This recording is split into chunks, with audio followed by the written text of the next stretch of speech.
All right, thanks everyone for coming. Today's speaker is Dr. Rick Cleary from Babson College. Dr. Cleary, SUNY Oneonta class of 1978, teaches at Babson College, like I just said, where he is professor of mathematics and statistics and Weissman Family Chair of Business Analytics.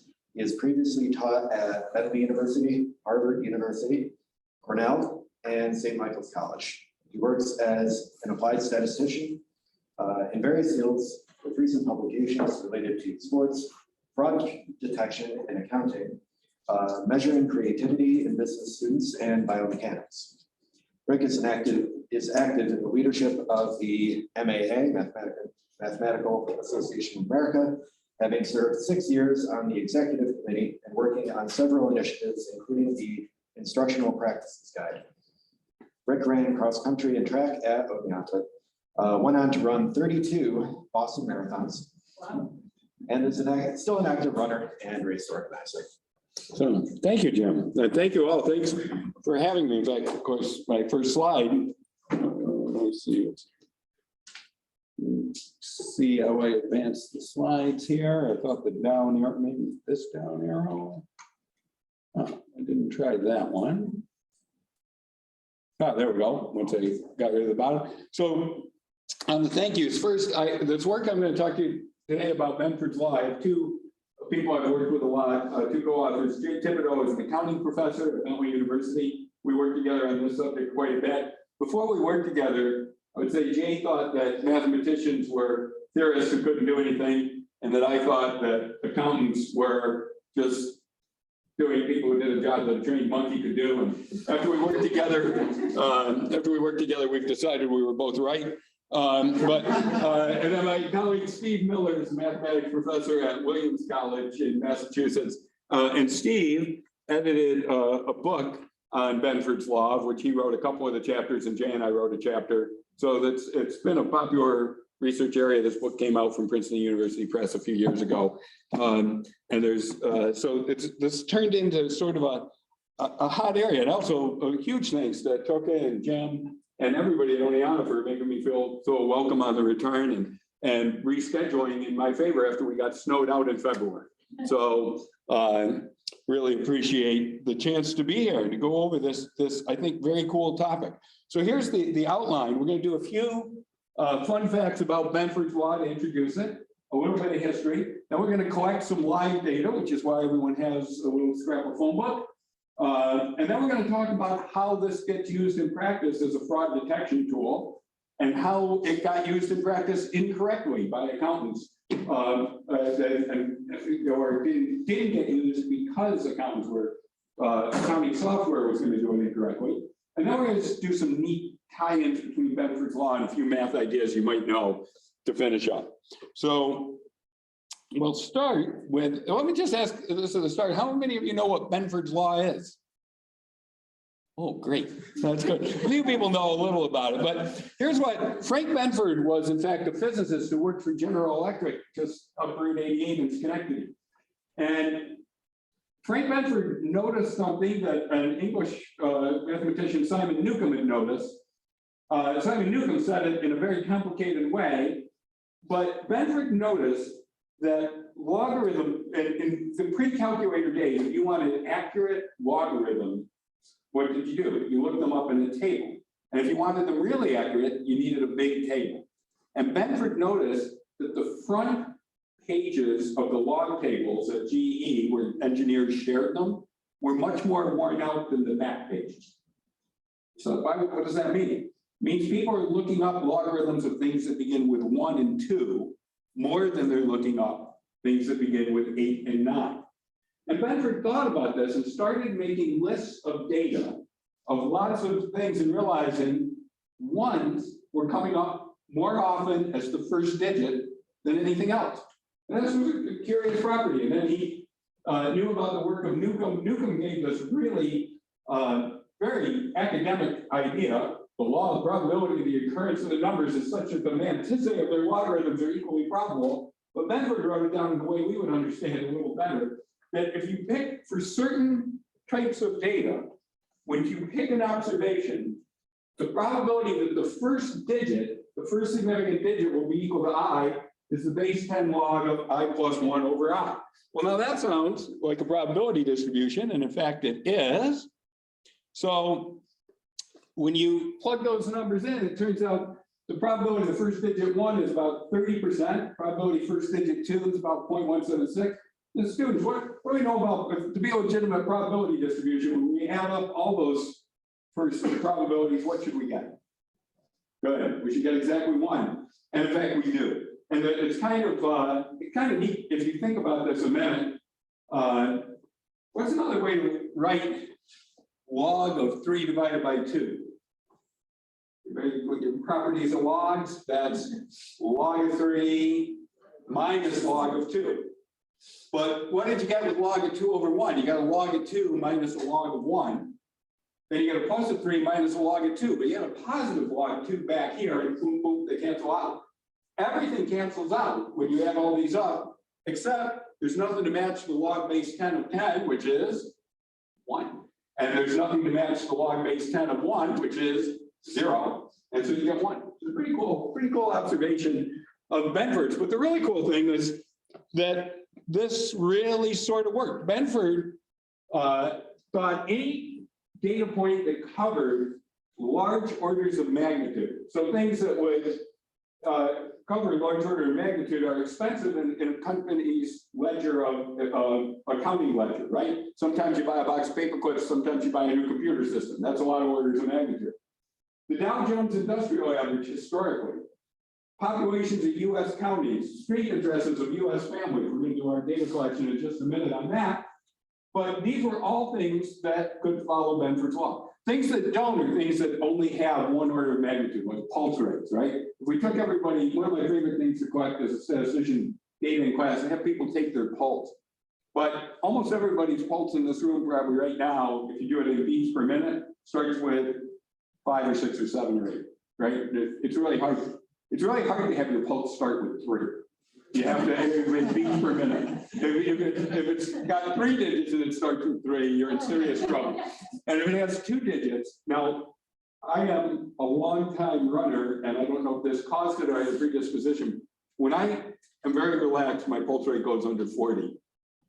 And this alarms people. If you go in for like a medical procedure, like you might have when you're my age, and they check your pulse and it's 39, and they say, oh my God, we're supposed to wake you up if it goes beyond under 45. And then, I'm an anesthesiologist nightmare, but pulse is definitely not going to follow Benford's law because it doesn't have enough orders of magnitude. You need something that covers lots of orders of magnitude. That might cover Benford's law. And Benford was pretty obsessed with these. We'll talk about that in a minute. But let's test that last one. So I gave everybody a scrap of phone book. I'd like everybody to take just some time. You can use your finger, point around, but any random procedure you like. Take 5 people, 5 families, and look at what the first digits of their phone, of their address is. Not their phone number. Phone numbers all have the same number of digits, won't follow Benford's law. That should be a uniform distribution, right? But the street addresses, let's have people look at those. And I'm going to pass around these tally sheets. Other people might have a pen, and just mark down for year 5 where they fell. So you know, if you get 2 that start with 1 and 1 that starts with 3, and another one that starts with 4, and then one that starts with 8, just do this and then pass it on to the next person. All right, so put your 5 down there, and we'll collect that data and see how we're doing. So we're going to collect what we're doing is, it says up on the top of the tally sheet, you know, you look up here, I've got Peter McElroy at 90 Wagon Road. That would be a 9 because the first digit of the address would have been 9. All right. So you can pass those around, and then we'll pick them up. And I have an Excel sheet ready to plug them in. How many? Let's see, 2, 4, 8, 16. I'm not gonna have that many. Maybe, you know what? If you haven't gotten it yet, do 10. I'd like to get more data. So if you have time, do 10. And while you're working on that, I'll just mention a couple other a couple other facts. Here's what we're working on now. But I'll say the things that I use Benford's law in various ways. It's a great algebra tool for teaching probabilities of logs, properties of logs, which we just used, just to remind people that it's a way to show that that adds up to 1. It's an interesting probability problem because Benford's distribution turns out to be, as a probability student, your 2 favorite distributions are what? If you take probability, what do you hope something gets for normal? He said, giving a hint with his hand, and then with his mouth too. What distribution do you hope they have? You hope it's normal, right? That would be best. What's second best? Right, uniform, right? That's an easy one. It turns out that if you take 10 and raise it to a uniform 0.1 power, you get a Benford distribution out of that. So that's, if you're studying transformations and probability, that's a good one. And it turns out there are Benford's law for more than 2 digits and 3 digits and 4 digits and more. People still filling in the tally sheets there, holding those go around another minute or so. Are we supposed to ask? Oh, yeah.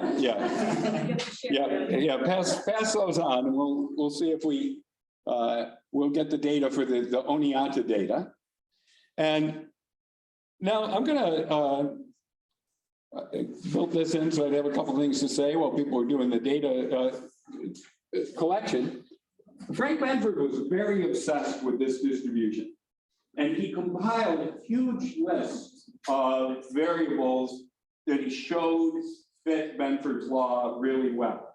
And there's some evidence that he overdid it, that in fact, he didn't bother, he either didn't bother to report variables that didn't work, or he didn't really set his error rate at 5% for these tests.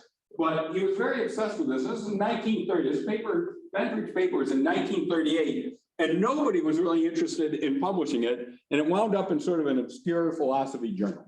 It was kind of this little thing that not a lot of people really learned about it. So this was sort of pure research, just an interesting intellectual idea from the 1930s. And it turns out to be really useful. In the 1990s, an accounting professor named Mark DeGreeny recognized, wait a minute, this could work.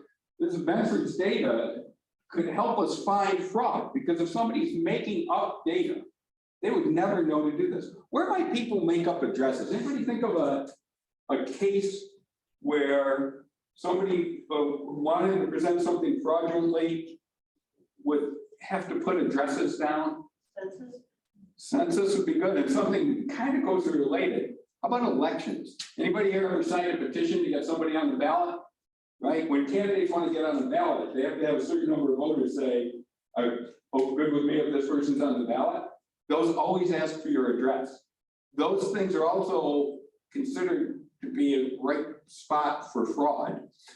And this would be a great way to test it, because if somebody had told you before, I didn't have time to do this, what I've done when I taught this to teachers and other groups. If I told you before you came in to make up 20 addresses, would you think to have 30% of them start with 1 and almost none of them start with 9? Probably not, right? So you would likely not match. Okay. So one way where she's floating around, I saw a couple come up. Okay. Well, let's see what happened with our data here. Thank you. Good. We're gonna. I have prepared an Excel page, and I'm sorry, those of you who are online might not be able to see it, so it'll be a little hard to share it on the other computer as well. But let me just quickly go through and see how we did on our data today. And I've prepared here an Excel spreadsheet that does a goodness of fit test for Benford's law. Now, those of you who've taken probability of stack size, anybody remember doing a goodness of fit test where you see if the data fits a certain distribution? You often do it actually in high school in biology, where you check whether genetics follow Mendel's law when we work our way down. So our observed data here, 11/31/42, looks like we got 56 observed ones. Now, these numbers aren't going to be quite right yet until we get all the data in. 6 plus 9 is 15, 19. Anybody wants to double check me to make sure I'm not just making this up, you can do that. 23 for threes, that's 10, 14, 17. Threes looking pretty good so far, isn't it? 7, 10, 14 fours. The arithmetic gets easier as I go here too, which is great. 11 fives, sixes, 2, 4, 10, 14. A lot of sixes. Sevens, 2, 4, and 8 over there makes 12. Maybe it's not a lot of sixes. Maybe it's just not many fives. 8s, we only have 9. And 9s, we had 5. All right. I think that's pretty convincing. You know, you just look at that so far, right? That looks pretty convincing that 1s were a lot more prevalent than 9s. And that's Benford's law. How about those of you, good one for students here, the chi-squared goodness of fit test. The null hypothesis is this data follows Benford's law. We get a p-value of 0.69. That's really high. When the p-value is high, that means this data is very likely, very reasonable, very consistent. We do not reject that null hypothesis. So this data fits the Benford's law, not perfectly, but pretty well. I had another one prepared for you, which I call just in case. I always bring the data from. I gave this to a much bigger group last time I gave it and got 582 data points, but was still remarkably consistent. So thank you. So now I'll use your data next time I give the talk as the backup page. But that's pretty cool. So back to the PowerPoint and back to slideshow. So what we just showed was we tested this live data. We used the chi-squared goodness of fit test. Just a little reminder, chi-squared goodness of fit test is not reliable. You shouldn't do it unless all the expected values are at least 5. That's how much data you need to make that work. 10 is even better, but it's pretty reasonable with 5. And we have the Excel sheet ready to go. We did that. I have my results from last time. I could substitute today's values, but it's the same result. The addresses do seem to follow Benford's law. Pretty cool.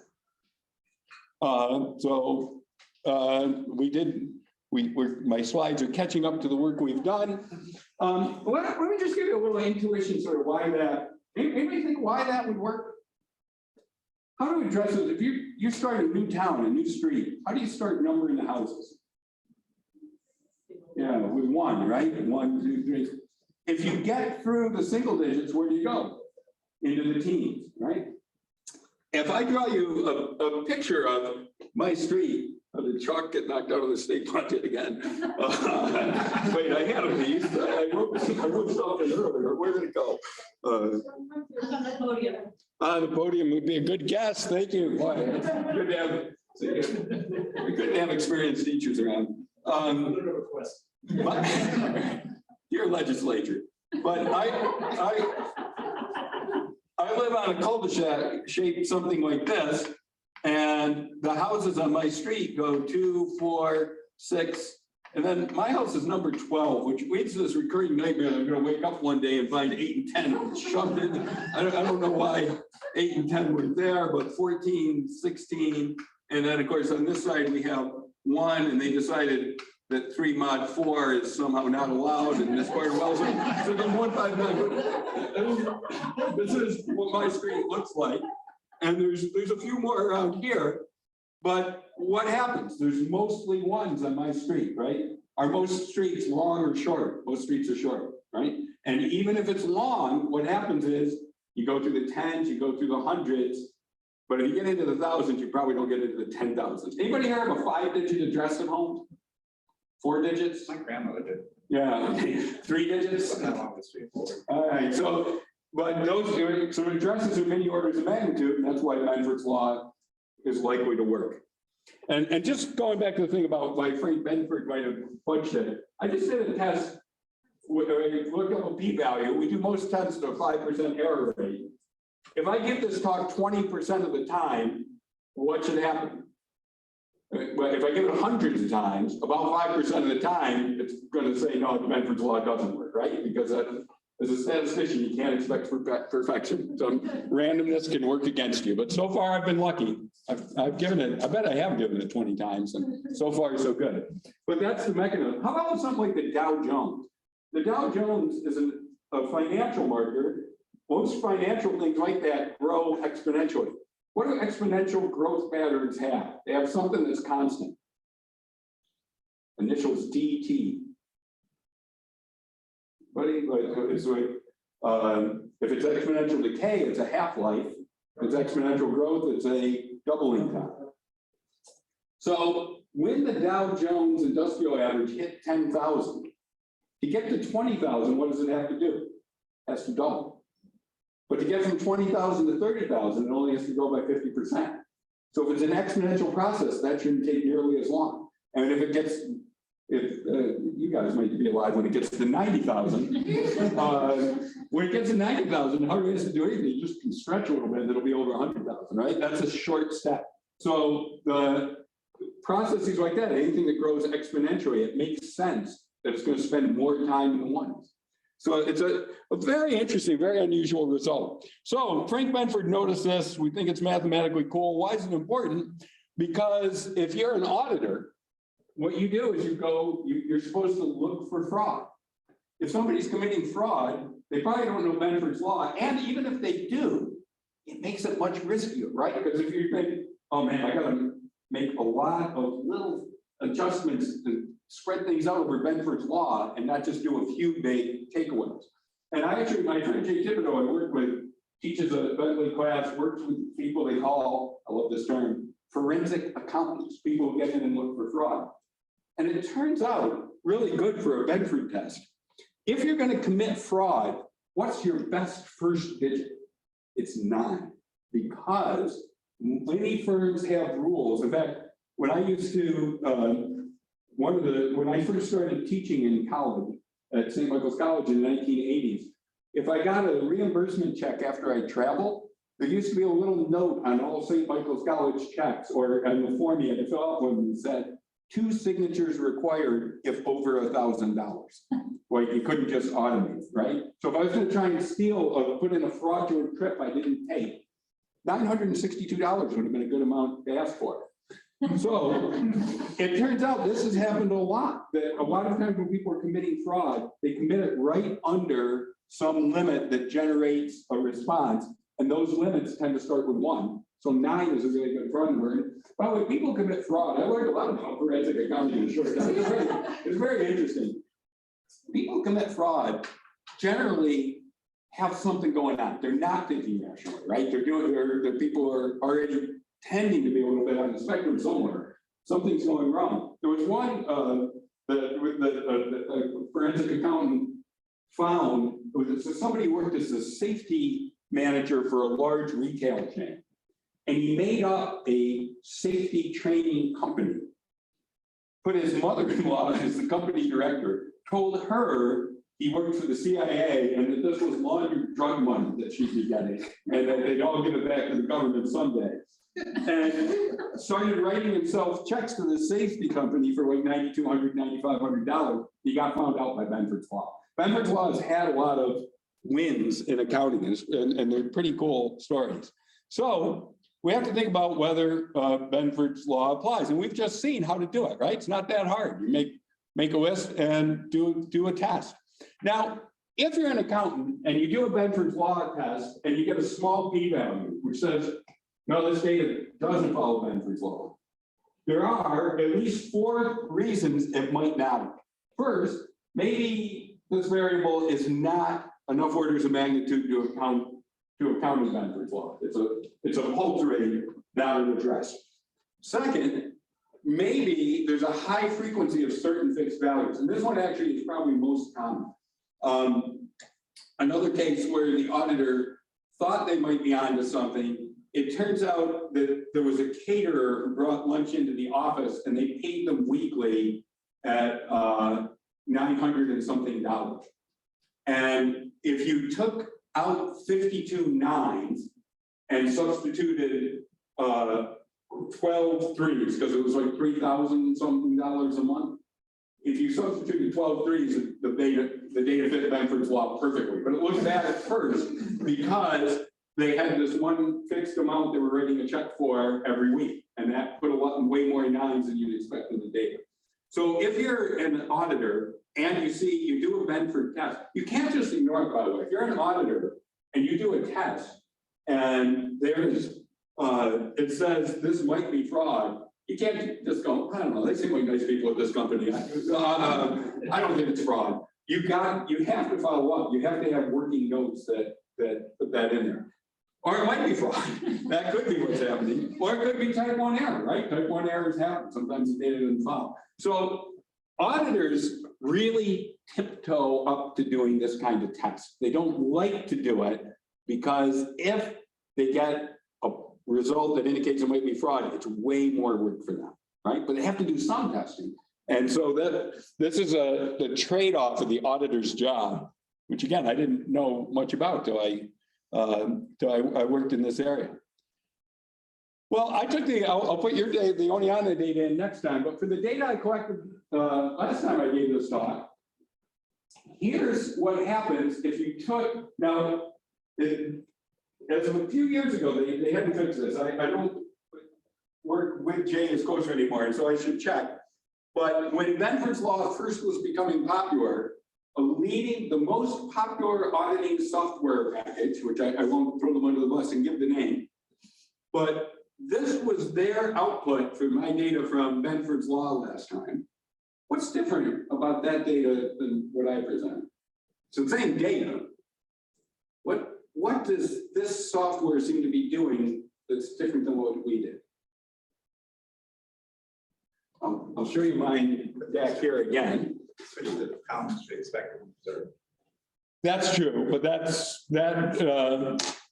That's a great observation, but it's not really the important one. Let me go back to mine for the same data.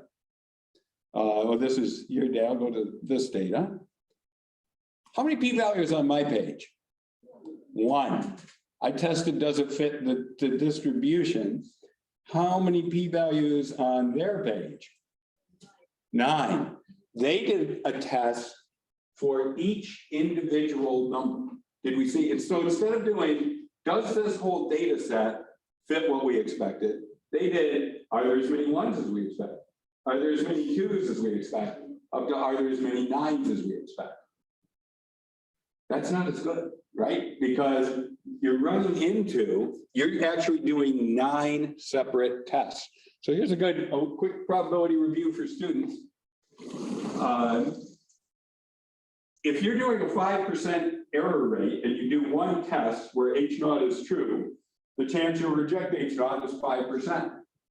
What if you do a bunch of tests like that though? Let's for the moment, these numbers aren't independent, right? If one of them is way off, the rest of them are going to be off a little bit. Well, let's just, for a minute, if they were all independent, if you're testing at 5% and each out is true, the chance you should reach the right decision would be 95%. So the chance you'd reach the right decision 9 times in a row would be about 0.95 to the, if they're independent, what would you do? Take it to the 9th power, right? Because you'd be 0.95, then you do that 9 times. So what's the chance you screw up at least once? This is the chance they're all right. So 1 minus that is the chance they're all, at least one of them is wrong. That turns out to be, they're doing it each time. That turns out to be about 37%. So instead of a 5% error rate, the software company went out a program that made errors at a 37% rate, which means you were getting false alarms, right? There's actually, you could reframe this just a little bit in terms of popular things with public health and COVID testing. What's a fraud indication to an accountant when there's no fraud really? That's like a false positive on a test for illness, right?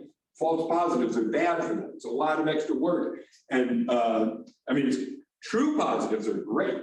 That's oh good. we got to put this person in isolation. Oh, wait, what was the only on the policy? I'm just curious. If somebody students test positive this year, where do you go? You just stay in your room? Do you? They have a separate building. So my son tested positive back in January at Hamilton College. Totally, he was completely asymptomatic. They put him in a Homewood Suites, which is a nice hotel, and he got $70 a day Grubhub. 70, and this is a kid. He's on a cross country team. He runs 60 miles a week usually, and he couldn't believe. And they took it seriously. They put him in. They didn't give him a key. They closed the door. Like, they left the food and his rapid test outside, and he took classes on Zoom for 10 days. And I was thinking, we got a nice split here between adults and students. 10 days would be too much, but if somebody told me you can have 3 days in the Homewood Suites with $70 a day at Grubhub, where do I sign? Anyway, so there's the false, the testing case. So this is a really important basic statistics principle. If you conduct enough tests where the null is true, something will appear to be statistically significant by chance. And that's why the accounting software is wrong. And that's why Jay Thibodeau and I wrote a paper for a top accounting journal saying, your software is wrong. You need to fix how you do this test. You need to do one test for the whole distribution, not 9 separate tests for each digit. And that was that paper has proved to be very popular. It didn't, actually, Benjamin's law became less popular, so it didn't have a huge impact. Maybe we hoped our research would, but it was one that got cited quite a bit. And there's many fixes for the multiple comparison problem, but the first one is you should just do the overall test first. And this is what we do in, any of you have taken a stat course, we do analysis of variance. We have several groups you're comparing. If you do all the possible 2-sample t-tests, you almost always find a difference. But that's probably not a legitimate difference. First, you've got to make sure the whole distribution indicates there's something gone wrong. So that's been that's our application. Changed that. It's the cost of those type 1 errors was huge for auditors, and they also lose faith in the procedure. They don't want to do it. It's a boy who cried wolf sort of story, right? Like, oh, this might be fraud. This might be fraud. And also accountants, they don't particularly like statistics in my experience because they don't like randomness. They know they have to randomly sample. They randomly sample prices and policies when they go in, and they do important work, but they're not crazy about it. And then I don't think, I guess I'd have to show the other screen, and I'm not quite sure how to do that, but I'll send your professors the link, and if anybody wants to see it. It's a very readable paper. What happens is if you share a paper you've written with a math class and an accounting class, you usually find the math class has never read a paper that new, and the accounting class has never read a paper that old. If you show them when it's 10 years old, because that field is changing so quickly. But that was good. That was our big Benford discovery. Now, just a few fun math things at the end. So you guys probably know the Fibonacci sequence, right? It comes up. I remember learning that from both Dr. Alex and Dr. Maines in different courses when I was here. So there's the Fibonacci sequence. How does the Fibonacci sequence grow? More or less exponentially. It grows with a factor. Each one's about the golden ratio times the one before. So you can use put it here using seminar logic. Guess the next line. What do the Fibonacci numbers do? They follow Benford's law. And it's actually a fun observation that if you go ahead and write down, say, the first 100 Fibonacci numbers, and then sort them by first digit, which is a little trick, it's a kind of a fun trick to think about how to do that in Excel using some modular arithmetic. You can actually show the Fibonacci numbers are in fact Benford. So that's pretty cool that these numbers have lots of ones at the front. And some other neat Benford facts. Benford law is scale invariant. So addresses don't have a unit on them, but prices do. So if you're an accountant and a firm's accounts are all in dollars, if you change that to euros or yen or any other currency you want, Benford's law would still apply. So it's scale doesn't matter. And it's got to cover several orders of magnitude. But if it does that, if you change the scale, you know, you'll change the exact numbers. You won't get exactly the same data. And you could probably come up with, I haven't thought about this. This would be a nice, actually, it would be a nice student research question. You could come up with some Benford law for in some unit like feet or inches, where it was, you know, the p-value was 0.052 and it seemed okay, but if you changed, you would get the other one. There'd be there's lots of good open questions with Benford's law. Kelly was nice to asking me today about an independent study I did here 45 years ago. And there's a lot of good Benford's law independent study questions that you can make up because it's such an interesting distribution. It's also base invariant. If you change all the data to base 8 or base 16, Benford's law still holds. If you, there's one more joke here. Yeah, I was just going to say, in binary, it's pretty dull. It's 100% of the numbers have first significant digit 1. Anyway, it's good to know. So that's in there. Just by the way, octal hexadecimal, one of my all-time favorite moments as a teaching assistant in giant statistics class at Cornell. There was a young woman that started a PhD in biology or something, and she had a Hewlett-Packard calculator. And somehow she had pushed a button.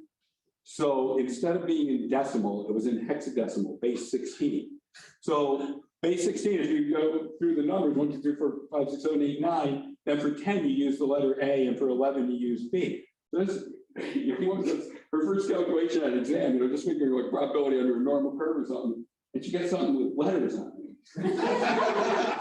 And she comes up with part of the room, but even better, on her calculator, it said this.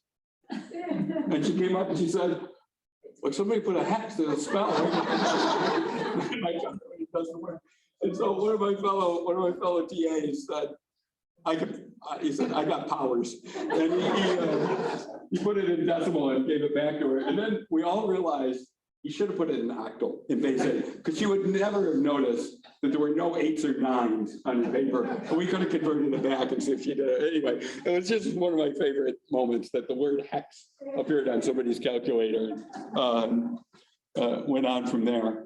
So here's some open questions that and I've been working on this for 15 years and things I need to get back to, but we have to work on. First of all, where's the limit? I said you need a lot of orders of magnitude, but how many exactly? Like how spread out does the data have to be so that you can reliably use Benford's law, right? That's a classic thing in statistics.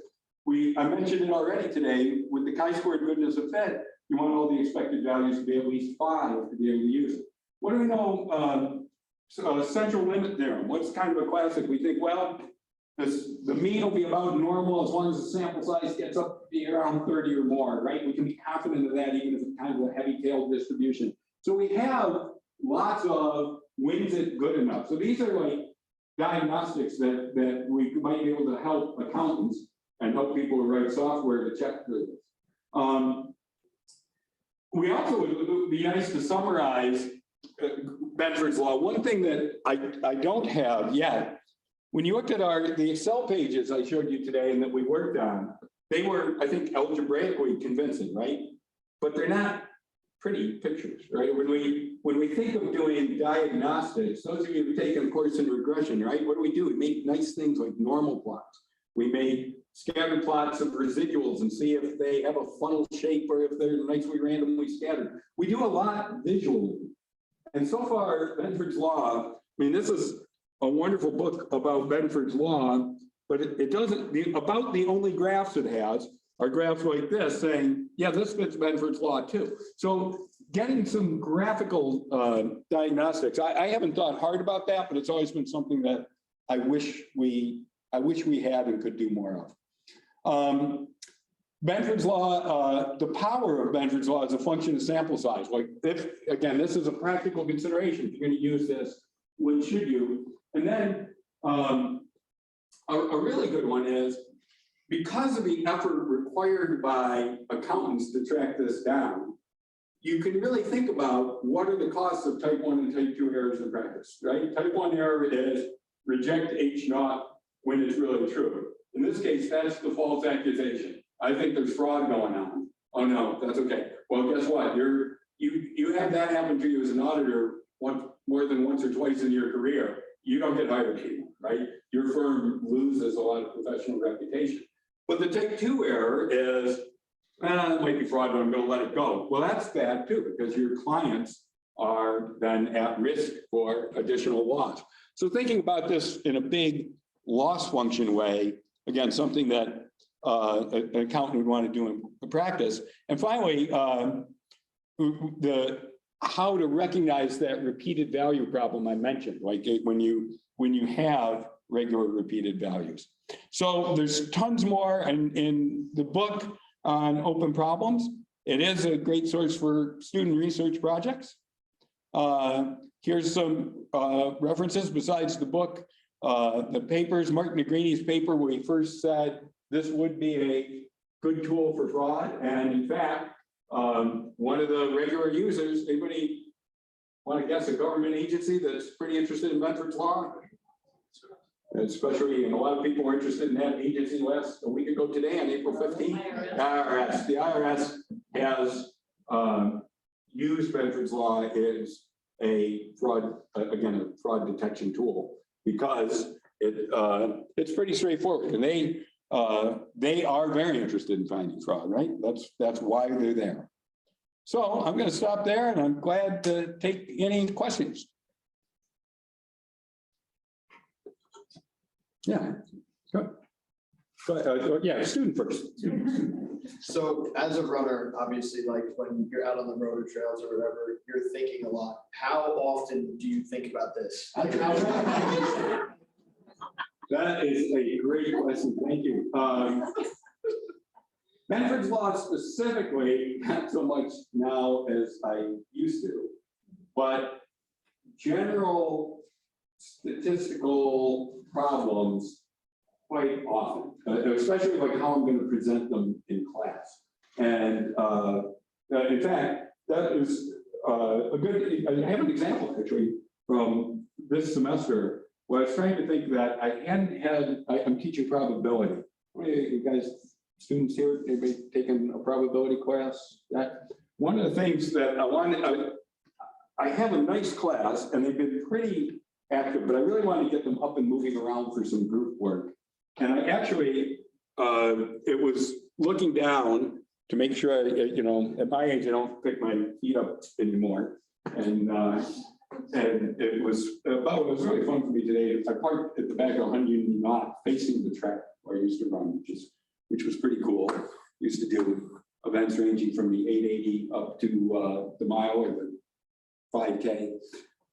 But I was looking down at the sidewalk like you would if you're out running and worried about tripping.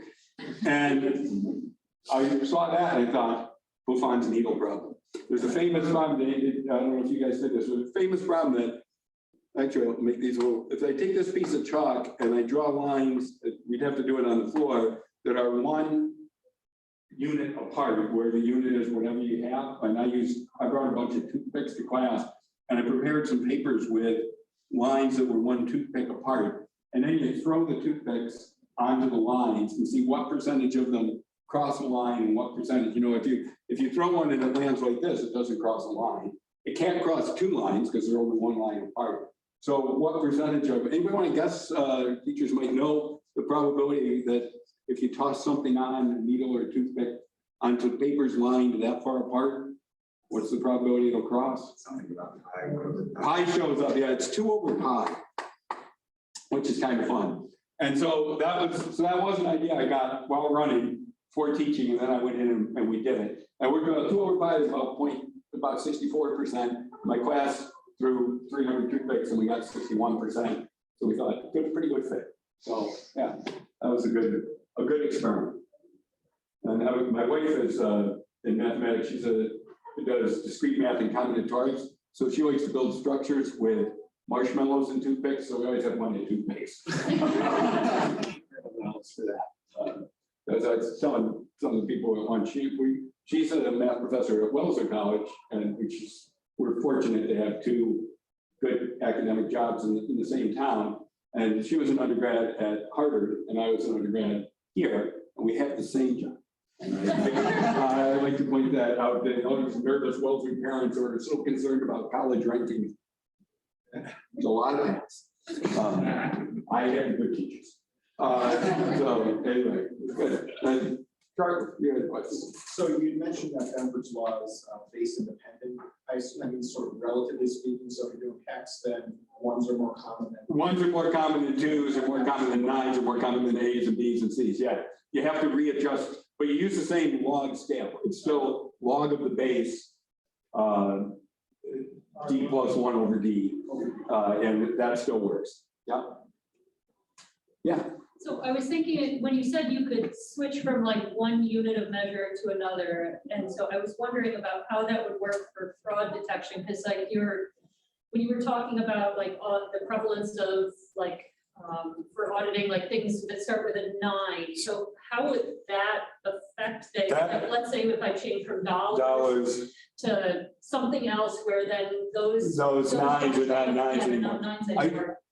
I think you're right. That would make it maybe harder to find in that particular case. Although, I would guess that most of the time, like I said, it'd be an interesting question if you can come up with a data set where it matters which unit you're in.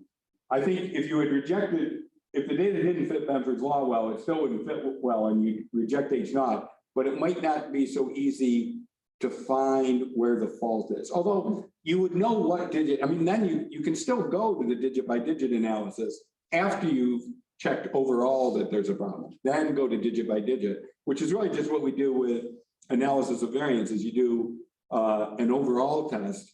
Is there some one of these means that's different than the other?